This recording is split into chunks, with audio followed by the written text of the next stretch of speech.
नमस्कार सखींनो, मी अनिता वाडकर, कलाश्री किचनमध्ये आपले सहर्ष स्वागत आहे। आज आपण बनवणार आहोत भिजलेले तांदूळ आणि दुधी भोपळ्यापासून मस्त असा नाश्ता, कलरफुल। चला तर तयारी करूया।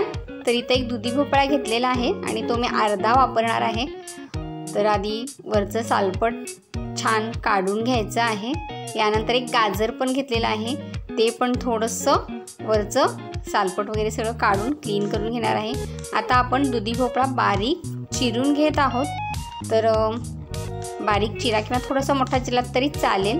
आणि आता इथे एक मिक्सरच्या पात्रामध्ये मी भिजवले तांदूळ घालत आहे आणि त्याच तांदळाबरोबर मी घालणार आहे आपला चिरलेला दुधी भोपळा आणि हे आपल्याला छान बारीक गंधासारखं वाटून घ्यायचं आहे।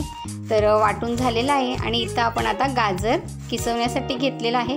तर गाजर किसवून झाल्यानंतर एक कांदा आणि कोथिंबीर आपण बारीक चिरून घेणार आहोत आणि तयार झालेल्या आपल्या पिठामध्ये आपण घालणार आहोत कांदा, कोथिंबीर आणि किसवलेलं गाजर आणि यानंतर घालणार आहोत चवीपुरतं मीठ आणि हे छान मिक्स करून घ्यायचं आहे।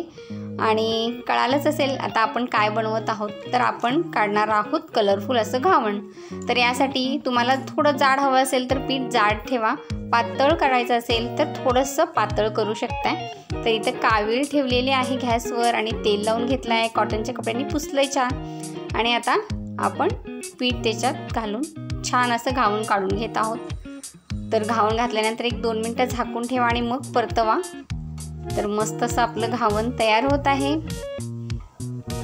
तर यामध्ये कोथिंबीर, गाजर आणि आपल्या दुधी भोपळ्यामुळे मस्त असा त्याला कलर येतो आणि दिसायलाही छान दिसतं। तर दुसरं सुद्धा मी काढून घेते। तर तेल लावून ते छान पुसायला हवं। पाहू शकता इथं मस्त असं घावण घातलेलं आहे, ते 2 मिनिटासाठी झाकून ठेवायचं आहे। तर याप्रमाणेच सगळे घावण म्हणजे काढून झालेले आहेत आणि चला आता सर्व करून घेऊया। तर आजची घावण मी सर्व करत आहे चटणी आणि आपला दोडका आणि हरभऱ्याच्या डाळीचं सांबर केलेलं आहे मस्त असं। चला तर तुम्ही करून पहा, खाऊन पहा आणि आवडल्यास लाईक, शेअर, कमेंट्स करा। धन्यवाद।